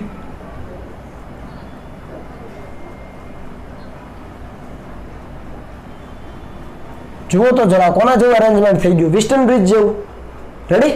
P માંથી x ઉપર, P માંથી y ઉપર બંને 100 ઓહમના છે. જુઓ, અને Q માંથી x ઉપર, Q માંથી y ઉપર બંને 20 ઓહમના છે. x અને y વચ્ચે વોલ્ટમીટર આવી ગયું. તો તમે જુઓ, અહીંયા ગુણોત્તર લ્યો તો 100/100 1, 20/20 1. તો આ બાજુનો ગુણોત્તર ઇઝ ઇક્વલ ટુ આ બાજુનો ગુણોત્તર થઈ જાય છે. એનો મતલબ કે વિસ્ટન બ્રિજ સંતુલનમાં છે. તો અહીંયા આપણે લખી શકીએ કે વિસ્ટન બ્રિજ સંતુલનમાં છે. અને સંતુલનમાં હોય તો x અને y ભુજા છે, એમાંથી વહેતો પ્રવાહ, અહીંયા પ્રવાહ કેટલો થાય? I is equal two 0. ખ્યાલ આવે ને? I is equal two 0. તો I ઇઝ ઇક્વલ ટુ 0 ક્યારે હોય? જ્યારે જેટલું સ્થિતિમાન અહીંયા x ઉપર હોય એટલું સ્થિતિમાન y ઉપર હોય ત્યારે. એટલે આપણે સીધું લખી શકીએ કે Vx is equal two Vy. સમજ આવે ને? આ તો મેં તમને સમજાવેલું છે કે x ઉપર જેટલું સ્થિતિમાન હોય એટલું y ઉપર હોય તો આ ભુજામાં પ્રવાહ વહે નહીં. એટલે x નું સ્થિતિમાન બરાબર y નું સ્થિતિમાન. અને આપણને કીધું છે Vxy, x અને y વચ્ચેનો સ્થિતિમાનનો તફાવત. તો આ બંનેની બાદબાકી કરી દો. Vx માઇનસ Vy કરવું પડે. એ કેવું થાય? 0, કારણ કે બંને સમાન છે. તો વિદ્યુત સ્થિતિમાન સમાન, તો વિદ્યુત સ્થિતિમાનનો તફાવત કેવો? 0. રેડી? તો x અને y વચ્ચે વિદ્યુત સ્થિતિમાનનો તફાવત 0 થઈ જાય. ખ્યાલ આવે ને? અને અહીંયા પણ જો વિસ્ટન બ્રિજ જેવું નથી દેખાતું, પણ તમે થોડુંક એનાલિસિસ કરો તો તમને વિસ્ટન બ્રિજ જેવી સર્કિટ મળી જાય અને એ સંતુલનમાં છે કે નહીં એ નક્કી કરી લો. એના ઉપરથી તમે ડાયરેક્ટ લખી શકો. ક્લિયર છે? ચાલો આગળ વધીએ. એના માટે અહીંયા પોટેન્શિયોમીટર મેં લખેલું છે. પોટેન્શિયોમીટરનો એક ફોર્મ્યુલા તમને ખાલી જસ્ટ યાદ રાખવા માટે આપવાનું છે. એનું ડેરિવેશન આપણા સિલેબસમાં છે જ નહીં. તો આપણે પોટેન્શિયોમીટરની મદદથી બે વિદ્યુત કોષોના EMF ની સરખામણી કરવા માટેનું ફોર્મ્યુલા તારવેલું. E1/E2 is equal to L1/L2. અને પહેલા કોષનું EMF E1 હોય ત્યારે સંતુલન લંબાઈ L1 બિંદુએ મળતી હતી, ટૂંકમાં L1 લંબાઈએ. અને બીજા કોષને જ્યારે આપણે પરિપથમાં જોડીએ E2 EMF વાળો ત્યારે એના માટે સંતુલન લંબાઈ L2 મળતી હતી. તો E1/E2 is equal to L1/L2. આ ફોર્મ્યુલા ઓલરેડી આપણે તારવેલું છે, બરાબર. આ તો આપણે જાણીએ છીએ. હવે શું કરવાનું છે? તો હવે ખાસ જોજો. અહીંયા મેં પોટેન્શિયોમીટરની જે સર્કિટ હતી, આપણે સર્કિટ ખરેખર આવી બનાવતા હતા. એક તાર, આ બીજો તાર, આ ત્રીજો અને આ ચોથો, આ રીતે બનાવતા હતા. આ A અને B બિંદુ હતા અને અહીંયા A અને B વચ્ચે અહીંયા એક મોટી બેટરી જોડતા હતા, અહીંયા એક કણ જોડતા હતા, અહીંયા એક અવરોધ જોડતા હતા અને અહીંયાથી B નો એક છેડો અહીંયા આપતા હતા, બરાબર ને? આ રીતની કંઈક સર્કિટ હતી. આ A બિંદુ ને આ B બિંદુ, ખ્યાલ આવે છે ને? એટલે A બિંદુને આપણે પોઝિટિવ ટર્મિનલ આપતા હતા અને B ને કેવો આપતા હતા? નેગેટિવ. તો અહીંયા એ જ વસ્તુ મેં અહીંયા દર્શાવેલી છે. જુઓ, A અને B આખો પોટેન્શિયોમીટરનો તાર છે. શું છે? A અને B આખો છે પોટેન્શિયોમીટરનો તાર છે, જે આપણે 4 થી માંડીને કેટલા મીટરનો હોય? 10 મીટરની લંબાઈનો હોય, 4 થી માંડીને 10 મીટરની લંબાઈનો એ આખો તાર અહીંયા આપ્યો અને એ બિંદુએ જો ધન સ્થિતિમાન, એ બિંદુએ કયું સ્થિતિમાન આપ્યું છે? ધન સ્થિતિમાન છે. અહીંયા રિયોસ્ટેટ છે અને રિયોસ્ટેટ ઉપરથી બી બિંદુ ખબર પડી ને સર્કિટ. એ બી તાર આવી રીતે જે આખો છે એને મેં અહીંયા સિંગલ તાર તરીકે દર્શાવ્યો છે અને એ સાથે મેં બેટરીનો પોઝિટિવ ટર્મિનલ આપ્યો, એ સાથે બેટરીનો પોઝિટિવ ટર્મિનલ, ત્યાંથી RH અહીંયા મેં કળ નથી દર્શાવ્યો અને નેગેટિવ છેડો છે બી ઉપર છે, જુઓ છે. તો આ સર્કિટ ખબર પડી ગઈ અહીંયા. અને હવે જે આપણે જોડતા હતા એ સાથે કોઈ કોષ જોડતા હતા અને કોષનો ધન છેડો અહીંયા ગેલ્વેનોમીટર હોય અને પછી જોકીની મદદથી અહીંયા સંતુલન બિંદુ, એ વસ્તુ અહીંયા છે જુઓ. એ છેડા ઉપરથી મેં સેલ જોડ્યો છે, કોઈ પણ સેલ 1 2 3 ગમે એટલા જોડી શકીએ, ત્યાંથી ગેલ્વેનોમીટર અને ત્યાંથી જોકી.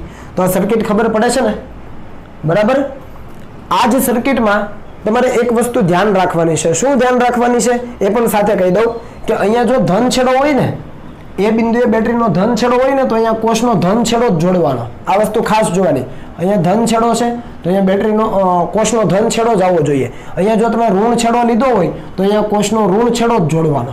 તો અને તો જ પોટેન્શિયોમીટર સર્કિટ વર્ક કરે. એવું જરૂરી નથી કે અહીંયા ધન લઈએ તો અહીંયા ધન વખતે જ દરેક વખતે ચલાવવાનું, એવું નહીં. અહીંયા તમે ઋણ લો તો અહીંયા ઋણ લેવાનો.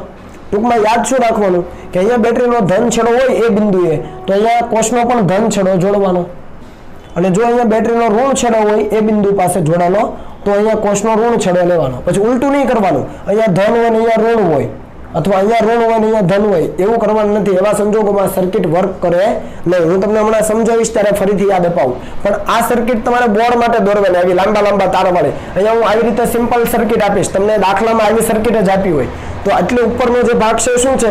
પોટેન્શિયોમીટરની સર્કિટ છે એ બી તાર સાથે, અને નીચે આપણે જે ડિટર્મિનેશન કરવું છે, શોધવાનું એ છે, બરાબર. ચાલો, તો હવે તમને કઈક પરિસ્થિતિ આપી છે. શું આપી છે જોઈએ. તો તમને એવું કીધું છે આની અંદર કે અહીંયા એ બિંદુ સાથે બે કોષ જોડેલા છે, E1 અને E2. ધારી લો કે બંને એક વખત સહાયક જોડાણમાં છે. સહાયક જોડાણમાં એટલે અહીંયા મેં દર્શાવ્યું એ રીતે, એકનો ઋણ બીજાનો ધન, જુઓ, એકનો ઋણ બીજાનો ધન, આ સહાયક જોડાણમાં છે. ત્યારે અને એક વખત એને વિરોધક જોડાણમાં જોડીએ ત્યારે જે સંતુલન લંબાઈઓ મળે એના ઉપરથી આ બંને કોષ છે એના EMF નો ગુણોત્તર કઈ રીતે મેળવાય. ફરીથી રિપીટ કરું છું, પોટેન્શિયોમીટરની સર્કિટમાં બે સેલ એક સાથે જોડીએ. આપણે શું કરતા હતા અત્યાર સુધી? પહેલા એક સેલ જોડીએ, એના માટે L1 મેળવીએ, પછી બીજા સેલને જોડીએ, પેલો સેલ પછી કાઢી નાખીએ અને બીજો સેલ જોડીએ. પેલી હતી ને ઉલટ સુલટ કળ, રિવર્સિબલ કી, તો પેલા એકને જોડીને સંતુલન લંબાઈ L1 મેળવતા, એને કાઢી નાખીને બીજો કોષ જોડીએ અને બીજા કોષને જોડીને બીજી સંતુલન લંબાઈ L2 મેળવીએ અને પછી બંનેના EMF નો ગુણોત્તર મેળવીએ. તો L1 ના છેદમાં L2 આપણને મળે, બરાબર છે. સંતુલન લંબાઈનો ગુણોત્તર મેળવી લો એટલે મળી જાય. આ કર્યું આપણે કામ. પણ હું શું કહું છું કે બે સેલ છે, બંનેને તમે એક વખત સહાયક જોડાણમાં જોડો છો, એટલે કે એકનો ઋણ બીજાનો ધન સહાયક જોડાણમાં, ત્યારે સંતુલન લંબાઈ મેળવો. તો ધારી લો કે કોષનું સહાયક જોડાણ હોય ત્યારે સંતુલન સ્થિતિ છે તમને L3 સેન્ટીમીટર આગળ મળે છે. હું અહીંયા સેન્ટીમીટર લખતો નથી, ચાલો અહીંયા લખી દઈએ. L3 સેન્ટીમીટર આગળ મળે છે. અને હવે બંને કોષનું વિરોધક જોડાણ, એટલે બંને કોષ એક સાથે જોડવાના, સહાયકમાં જોડ્યા ત્યારે સંતુલન સ્થિતિ કેટલા લંબાઈ છે?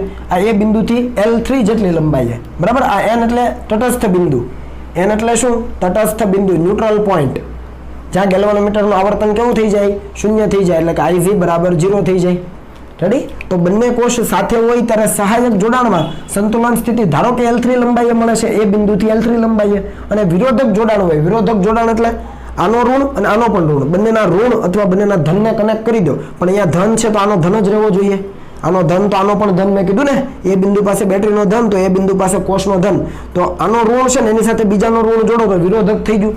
વિરોધક જોડાણમાં સંતુલન સ્થિતિ ધારો લો કે L4 સેન્ટીમીટર લંબાઈએ મળે છે, એ બિંદુથી L4 સેન્ટીમીટર લંબાઈએ. તો એવા સંજોગોમાં E1 અને E2 નો ગુણોત્તર કઈ રીતે શોધાય? સિમ્પલ ફોર્મ્યુલા છે, E1 ના છેદમાં E2 ઇઝ ઇક્વલ ટુ બંને સંતુલન લંબાઈનો સરવાળો છેદમાં બંને સંતુલન લંબાઈની બાદબાકી. આ સૂત્ર ખૂબ અગત્યનું છે. ફરીથી રિપીટ કરું છું કે અહીંયા ધન છે એ બિંદુ પાસે તો અહીંયા પણ ધન જ હોવો જોઈએ, પછી અહીંયા ઋણ હોય તો આનો ઋણ હોવો જોઈએ. એ શું કામ હમણાં સમજાવો આગળના દાખલામાં, બરાબર. અહીંયા ધન છે તો ધન છે તો પોટેન્શિયોમીટરની સર્કિટ વર્ક કરે. હવે બંને સહાયકમાં હોય તો L3 સંતુલન લંબાઈ અને વિરોધકમાં હોય તો L4. સમજ પડે ને, બરાબર. તો એવા સંજોગોમાં બંનેના EMF નો ગુણોત્તર E1 ના છેદમાં E2 કઈ રીતે મળે? તો કે બંનેની સંતુલન લંબાઈનો સરવાળો છેદમાં બંનેની સંતુલન લંબાઈની બાદબાકી, આ રીતે મળે. તો આ સૂત્ર તમારે યાદ રાખવાનું છે, પરીક્ષામાં કામનું છે, બરાબર. ચાલો બીજું એક સૂત્ર આવું ભણાતા વોલ્ટેજ ઇઝ ઇક્વલ ટુ વિદ્યુત સ્થિતિમાન પ્રચલન into L, V is equal to sigma into L. ખરેખર પોટેન્શિયોમીટરનો સિદ્ધાંત છે કે કોઈ પણ લંબાઈ લ્યો તમે તો એ લંબાઈ માટે એ જે પોટેન્શિયલ ડિફરન્સ છે એ લંબાઈના સમપ્રમાણમાં હોય અને સપ્રમાણતાની નિશાની દૂર કરો એટલે તમને વિદ્યુત સ્થિતિમાન પ્રચલન મળે. એકમ લંબાઈ દીઠ વિદ્યુત સ્થિતિમાનનો તફાવત સિગ્મા એટલે એકમ લંબાઈ દીઠ વિદ્યુત સ્થિતિમાનનો તફાવત સિગ્મા એટલે વી બાય એલ. આ તમે જાણો છો, આ તમારી જાણ માટે અહીંયા ઉપયોગ કરીશું એટલે મેં લખ્યું છે અલગથી, પણ તમારે આ સૂત્ર યાદ રાખવાનું છે ખાસ, બરાબર. સહાયક જોડાણ, વિરોધક જોડાણ કોને કહેવાય મેં તમને સમજાવ્યું.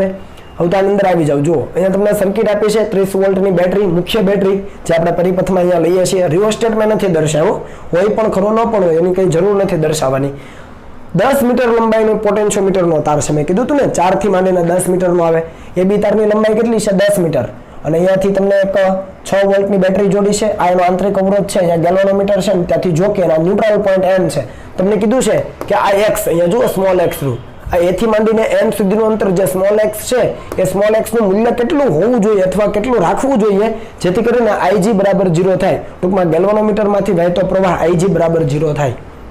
સમજ પડી? તો સૌથી પહેલા સર્કિટ ચેક કરો કે વર્ક કરશે કે નહીં. તો અહીંયા એ બિંદુ છે ત્યાં મુખ્ય બેટરીનો ઋણ છેડો છે, તો જો કોષનો પણ ઋણ છેડો છે તો વર્ક કરશે. યસ, ખ્યાલ આવ્યો?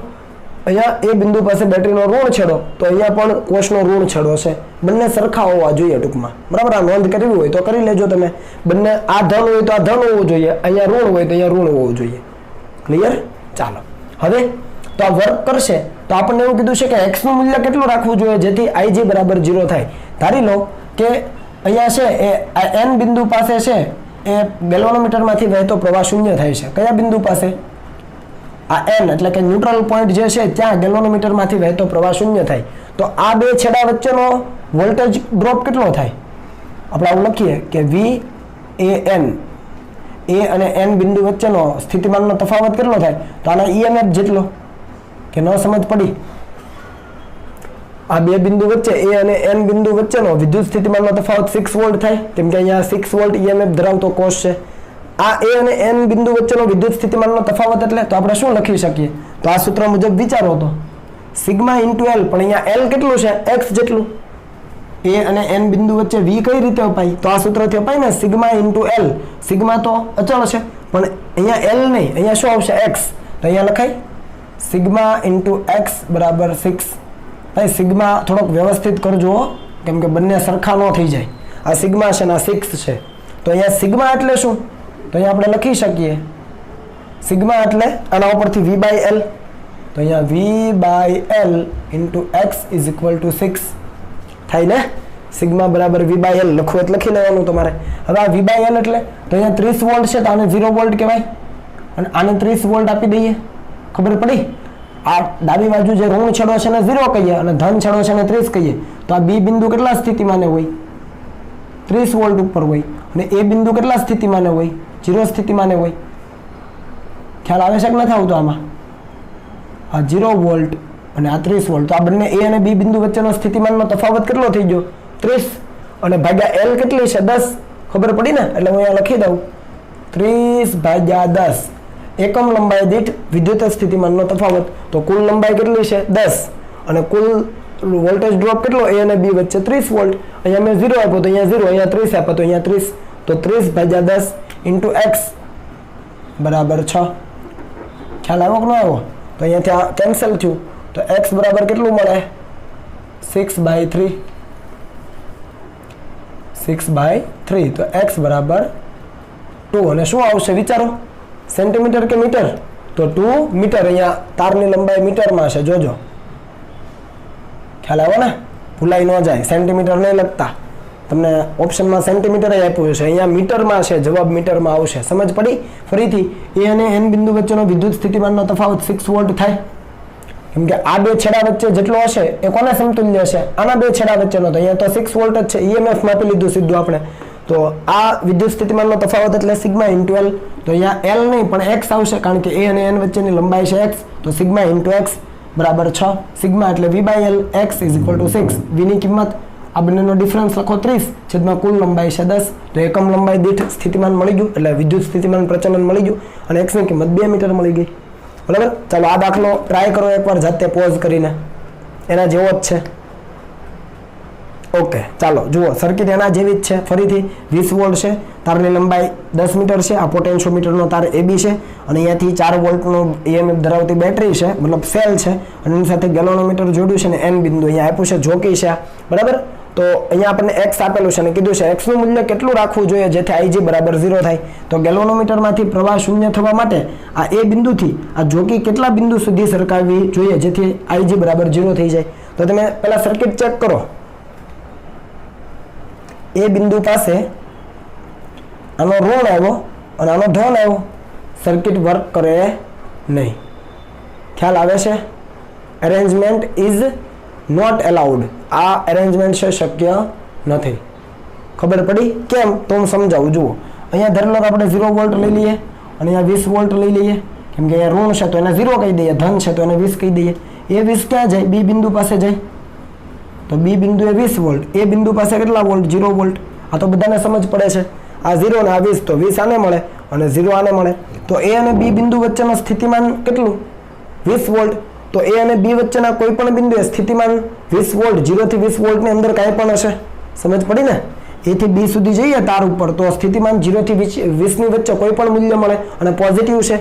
હવે જુઓ, અહીંયા 4 વોલ્ટની બેટરી છે, બરાબર. અહીંયા સ્થિતિમાન 0 છે, તો અહીંયા 4 આપવું પડે અને અહીંયા 0 આપવું પડે 4 વોલ્ટની બેટરી માટે, કેમ કે પોઝિટિવ છે તો 4 અને આ નેગેટિવ છે તો 0. તો થઈ ગયું 4 - 0 એટલે 4 થઈ ગયું. પણ અહીંયા 0 છે તો આ પોઈન્ટ 0 હોવો જોઈએ, કેમ કે એક જ તાર છે. આને 0 કીધું તો આ પોઈન્ટ પણ 0. તો આ પોઈન્ટ 0 છે ને આ 4 છે, એવું પોસિબલ બને? ન બને. આ 0 હોય ને આ 4 હોય એવું બને? કેમ કે એક જ તાર છે નહીં. તો આને આપણે 0 કરવું પડે. તો જો આને 0 કરીએ તો આને આપણે કેટલું કરવું પડે? વિચારો, -4 કરવું પડે. હવે જો 0 અને -4 ડિફરન્સ લ્યો, 0 - -4 થઈ ગયું +4. રેડી? તો આ વસ્તુ ઓકે થઈ. પણ હવે આ -4 છે ને આપણે કીધું કે ગેલોનોમીટરમાંથી પ્રવાહ શૂન્ય કરવાનો, તો અહીંયા -4 છે તો N બિંદુ પાસે કેટલું મળશે? -4 વોલ્ટ મળશે તાર ઉપર સ્થિતિમાન. સમજ પડી ને? આ છેડો -4 હોય, અહીંયાથી વહેતો પ્રવાહ શૂન્ય, તો પ્રવાહ અહીંયા શૂન્ય ક્યારે હોય? જ્યારે જેટલું સ્થિતિમાન અહીંયા હોય એટલું સ્થિતિમાન અહીંયા હોય. જોકીના આ બિંદુ N બિંદુ પાસે તો અહીંયા -4, તો અહીંયા -4. તો તાર ઉપર છે સ્થિતિમાન ઋણ શક્ય છે નહીં, કારણ કે 0 થી 20 ની વચ્ચે મળવાનું છે મૂલ્ય. સમજ પડી? તો ઋણ સ્થિતિમાન શક્ય જ નથી. ખ્યાલ આવ્યો કે ન આવ્યો? બરાબર.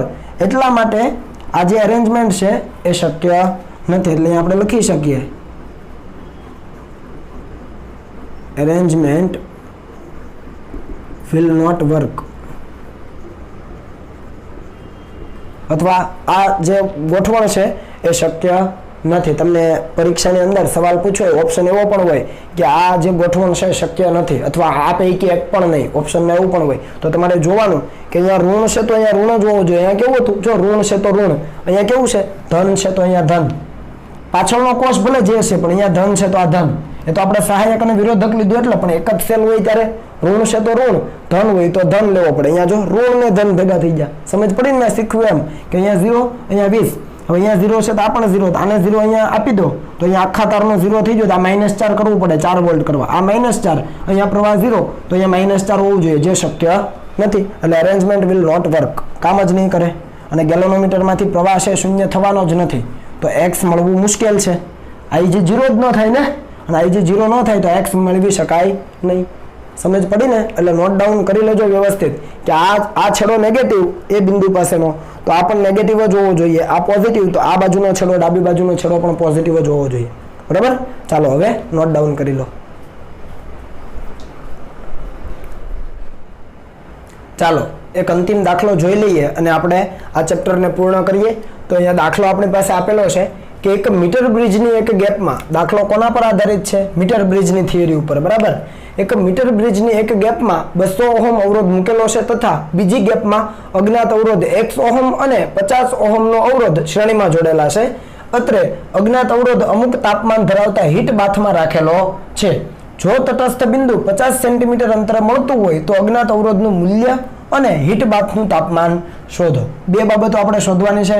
મીટર બ્રિજના તારની કુલ લંબાઈ આપી છે 100 સેન્ટીમીટર અને અજ્ઞાત અવરોધનું 0 ડિગ્રી સેલ્સિયસ તાપમાને મૂલ્ય આપેલું છે 100 ઓહમ, અને એક્સના દ્રવ્યનો એટલે કે આ જે અનનોન અવરોધ છે એના દ્રવ્યનો આલ્ફા આપેલો છે, અવરોધકતાનો તાપમાન ગુણાંક આપેલો છે 5 × 10⁻³ ડિગ્રી સેલ્સિયસ ઇન્વર્સ છે. બરાબર. તો અહીંયા સૌપ્રથમ આપણને જે પરિસ્થિતિ આપી છે ને આકૃતિ સ્વરૂપમાં મૂકવા પ્રયત્ન કરીએ. હવે મીટર બ્રિજની આકૃતિ તમને યાદ હશે, બરાબર. એની અંદર બે ગેપ આવે અને એક ગેપ 1 ગેપ 2, એની અંદર એકમાં જ્ઞાત અવરોધ મૂકીએ અને બીજામાં અજ્ઞાત અવરોધ મૂકીએ. તો અહીંયા પણ કંઈક એવું જ છે. મેં અહીંયા જે આપણે નીચે બેટરી દર્શાવતા હતા એ બેટરીને ઉપર લઈ દીધી છે, જેથી કરીને તમે આકૃતિને વ્યવસ્થિત સમજી શકો, બરાબર. એટલે બેટરીને ઉપર દર્શાવો, નીચે દર્શાવો, કોઈ ઇસ્યુ નથી. અહીંયા A થી B જે લંબાઈ જોઈ રહ્યા છો એ મીટર બ્રિજનો તાર છે, જેની કુલ લંબાઈ કેટલી આપી છે? મીટર બ્રિજના તારની કુલ લંબાઈ આપી છે 100 સેન્ટીમીટર. તો A થી B સુધીનો જે તાર છે મીટર બ્રિજનો તાર છે, જેની કુલ લંબાઈ છે 100 સેન્ટીમીટર, અને એના બે છેડા વચ્ચે એક E જેટલું EMF ધરાવતી એક બેટરી જોડેલી છે. આટલી વસ્તુ સિમ્પલ છે. હવે નીચેથી અહીંયા તમને ખબર હોય તો ધાતુના જોડાણ આવતા હતા અને અહીંયા વચ્ચે છે પણ ધાતુનું જોડાણ આવે. તો અહીંયા ગેપ 1 અને અહીંયા ગેપ 2 થતો. તો ગેપ 1 માં શું જોડેલું છે? તો એક ગેપમાં 200 ઓહમનો અવરોધ મૂકેલો છે અહીંયા 200 ઓહમનો અવરોધ, અને બીજી ગેપમાં છે અજ્ઞાત અવરોધ X અને 50 ઓહમનો અવરોધ છે, શ્રેણીમાં જોડેલા છે. ખ્યાલ આવે છે? અહીંયા કીધું એ પ્રમાણે જ આપણે આગળ જઈએ તો અજ્ઞાત અવરોધ X અને 50 ઓહમનો અવરોધ શ્રેણીમાં. જુઓ બીજી ગેપ છે એમાં X ઓહમ અને 50 ઓહમ. કેવું જોડાણ છે? એક જ તારથી જોડાણ છે. જુઓ છેડાથી છેડાનું જોડાણ, શ્રેણી જોડાણ છે પણ થોડુંક અલગ રીતે દર્શાવ્યું છે, જેથી બાકીની વસ્તુઓ સમજાવી શકું. તો આ બંનેનું શ્રેણી જોડાણ કરી દીધું છે. હવે અજ્ઞાત અવરોધ એટલે કે આ X જે છે અજ્ઞાત અવરોધ, એને અમુક તાપમાન ધરાવતા હીટ બાથમાં રાખેલો છે. જુઓ અહીંયા એક પાત્ર મૂક્યું છે હીટ બાથ, એની અંદર પાણી ભરેલું છે અથવા કોઈ પણ લિક્વિડ ભરેલું છે, પ્રવાહી, બરાબર. એનું તમને કીધું છે કે એ અવરોધને હીટ બાથમાં રાખેલો છે. તો આ X ઓહમ જે અવરોધ છે અજ્ઞાત અવરોધ, એને હીટ બાથમાં રાખેલો છે. આપણને કીધું છે કે તટસ્થ બિંદુ 50 સેન્ટીમીટર અંતરે મળે. ટોટલ લંબાઈ છે 100 સેન્ટીમીટર, અને અહીંયાથી તમને ખ્યાલ હોય તો ગેલ્વાનોમીટર જોડવાનું, અને અહીંયા જોકી હોય તો એક્ઝેક્ટ તટસ્થ બિંદુ ક્યાં મળે છે? અહીંયા N ન્યુટ્રલ પોઈન્ટ ક્યાં મળે છે? તો આખો તાર છે એમાં એક્ઝેક્ટ 50 સેન્ટીમીટર અંતરે. જુઓ 50 સેન્ટીમીટર અંતરે. તો આ 50 હોય તો બાકીનું પણ 50 બને. અને આપણે L1 કહીએ તો આ 100 - L1 એ પણ 50 જ છે. તો 50 અને 50 એક્ઝેક્ટ મિડલ પોઈન્ટ ઉપર મળે છે, એ કીધું છે. તો આપણને કીધું છે કે અજ્ઞાત અવરોધનું મૂલ્ય શોધો અને હીટ બાથનું તાપમાન શોધો, બરાબર. તો સૌપ્રથમ અહીંયા તટસ્થ બિંદુ તમને આપી દીધું છે. તો આ વિસ્ટન બ્રિજ જેવું થઈ ગયું કે આ ગેલ્વાનોમીટર, એની આ એક બાજુનો ભાગ અને આ બીજી બાજુનો ભાગ. તો આ અવરોધના છેદમાં આનો અવરોધ અને આના અવરોધના છેદમાં આનો અવરોધ. પણ અહીંયા આપણે તાર છે તો અવરોધ નથી લેતા, આપણે લંબાઈ લેતા હતા. યાદ કરો કે ધારો કે P ના છેદમાં Q, આ P હોય અને આ Q હોય, તો P ના છેદમાં Q એટલે શું થાય? તો આના છેદમાં આ, અથવા એવું પણ લખી શકો તમે કે ભાઈ અહીંયા 200 ના છેદમાં આ બંનેનું શ્રેણી જોડાણ, એટલે આવું થાય 200 ના છેદમાં X + 50. જો આના છેદમાં આ, તો શું થાય? આના છેદમાં આ, એટલે L1 એટલે 50, અને બાકીની કેટલી થાય? 100 - 50 કે ન થાય? આ L1 કહીએ તો બાકીની 100 - L1, L1 છેદમાં 100 - L1, કારણ કે 100 માંથી બાદ કરવું પડે. તો એ જ વસ્તુ મેં અહીંયા લખી છે. જુઓ ખ્યાલ આવે ને? એટલે આપણે જે થિયરી ભણ્યા હતા એ જ વસ્તુ છે, પણ મેં ડાયરેક્ટ ઇક્વેશન લખી દીધું છે. ઉપર L1 આવે, નીચે 100 - L1 આવે. આ ખબર છે ને? બરાબર. તો આનો અવરોધ છેદમાં આ બંનેનો સમતુલ્ય અવરોધ, તો આ શ્રેણી જોડાણ છે. તો X + 50, તો 200 ના છેદમાં X + 50, અને સામા છેડે શું થાય? તો આ જે અવરોધ છે અહીંયા સુધીનો, એટલે કે લંબાઈ છે એ, એના છેદમાં આ લંબાઈ, તો આ 50 છે. તો 100 - 50, તો એ થઈ ગયું 50 ના છેદમાં 100 - 50. આ બંનેનો ગુણોત્તર 50 ના છેદમાં 50 એટલે 1 થઈ જાય. આ અહીંયા ગુણી દો અને આ 200 એઝ ઇટ ઇઝ, અને આ સામે જતું રહે. તો X + 50, તો X ની કિંમત 150 ઓહમ મળી ગઈ. તો અજ્ઞાત અવરોધનું મૂલ્ય મળી ગયું. અજ્ઞાત અવરોધનું મૂલ્ય 150 ઓહમ, એક આપણો જવાબ થઈ ગયો. ઈઝી છે. અથવા તમે એવું પણ કરી શકો, આના છેદમાં આ લંબાઈ 200 ના છેદમાં 50, આવું પણ થાય ને? 200 ના છેદમાં 50, 200 ના છેદમાં 50, તો આ ગેલ્વાનોમીટરને આ બાજુ X + 50 ના છેદમાં X + 50 ના છેદમાં 100 - 50, 100 - 50, તો આ 50 આ 50 કેન્સલ થઈ જાય. તો 200 બરાબર X + 50 જ થાય. જુઓ એ જ વસ્તુ છે. વિસ્ટન બ્રિજનો જ કન્સેપ્ટ છે, બરાબર. કારણ કે અહીંયાથી વહેતો પ્રવાહ કેવો થાય છે? શૂન્ય. ક્યારે? જ્યારે 50 સેન્ટીમીટરનું અંતર હોય ત્યારે આપણને કીધું છે કે સંતુલન બિંદુ, તટસ્થ બિંદુ 50 સેન્ટીમીટર અંતરે મળે. તો વિસ્ટન બ્રિજની શરત થઈ ગઈ, બરાબર, સંતુલન વખતે. તો R1 ના છેદમાં R2 = R3 ના છેદમાં R4 લખી શકાય. તો X મળી ગયો. હવે બીજું કીધું છે હીટ બાથનું તાપમાન શોધો. તો અહીંયા આપણી પાસે અવરોધો છે. આ એક અવરોધ છે અને 0 સેલ્સિયસ તાપમાને બીજો અવરોધ પણ છે, આલ્ફા પણ છે. તો અવરોધ અને તાપમાન વચ્ચેનો કંઈક સંબંધ છે. અવરોધનો તાપમાન પરનો આધાર, આ સૂત્ર છે R = R0 (1 + alpha T - T0). જ્યાં R શું છે? તો કે આપેલા કેપિટલ T તાપમાને અવરોધ, આપેલા કેપિટલ T તાપમાને અવરોધ, અને આ R0 શું છે તો સંદર્ભ તાપમાન T0 હોય ત્યારે અવરોધ R0, આલ્ફા તો અવરોધકતાનો તાપમાન ગુણાંક છે, એટલે T તાપમાન અવરોધ R અને T0 તાપમાન R0. તો અહીંયા તમને R એટલે x થઈ ગયું તમારા માટે, એટલે હું અહીંયા x કરી દઉં તો કંઈ વાંધો નથી ને, અથવા તમે આગળ અહીંયા x કરી દો જો તમને સમજ પડી જાય છે તો. અહીંયા જો તમને સમજ પડી જતી હોય તો તમે આગળ x કરી શકો. આ બંને વસ્તુ સરખી જ છે, કેમ કે આપણે જે શોધ્યો છે એ અવરોધ અહીંયા x કીધો છે, આપણે એને R કહી દઈએ તો તમે જોઈ શકો કે R કેટલો છે તો કે 150. એ વખતનું તાપમાન આપણને કીધું છે હીટ બાથનું તાપમાન શોધો. આ હીટ બાથનું તાપમાન આપણને જોઈએ છે તો અવરોધ 150 હોય ત્યારનું તાપમાન આપણને જોઈએ છે તો T એઝ ઇટ ઇઝ રહેવા દઈએ. જુઓ ખબર પડી ને. અને R0 કયો છે તો અહીંયા કીધું છે જુઓ કે અજ્ઞાત અવરોધનું 0 ડિગ્રી સેલ્સિયસ તાપમાને મૂલ્ય 100 ઓહમ છે, એટલે આ જ્યારે 0 હોય ત્યારે R0 કેટલું છે 100. સમજ પડી ને. આ 150 છે ત્યારનું તાપમાન આપણને જોઈએ છે તો મૂકી દીધું, R અને T માટે અહીંયા લખી દીધું. હવે આ 0 ડિગ્રી સેલ્સિયસ હોય ત્યારે આ 100 ઓહમ છે R0, તો આ 0 હોય ત્યારે R0 100 ઓહમ અને આલ્ફા આપ્યો છે 5 × 10 - 3. બધી જ કિંમતો મુકાઈ ગઈ. સમજ પડી ને સૂત્રમાં. હવે બસ એક જ અનનોન છે જુઓ, T કરતા બનાવી દો, સોલ્વ કરો એટલે તમને મળી જાય 100 ડિગ્રી સેલ્સિયસ. કેટલું મળે 100 ડિગ્રી સેલ્સિયસ. તો તમે આ મીટર બ્રિજના પ્રયોગની મદદથી તમે હીટ બાથનું તાપમાન શોધી લીધું. ખ્યાલ આવો ને.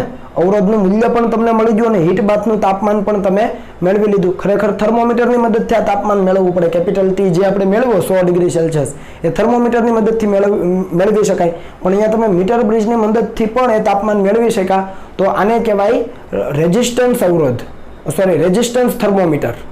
શું કહેવાય? રેઝિસ્ટન્સ થર્મોમીટર અથવા રેઝિસ્ટર થર્મોમીટર. ખ્યાલ આવો. અવરોધની મદદથી તમે તાપમાન શોધ્યું. જુઓ અવરોધ મેળવ્યો એની મદદથી તમે તાપમાન ઉપર આવ્યા.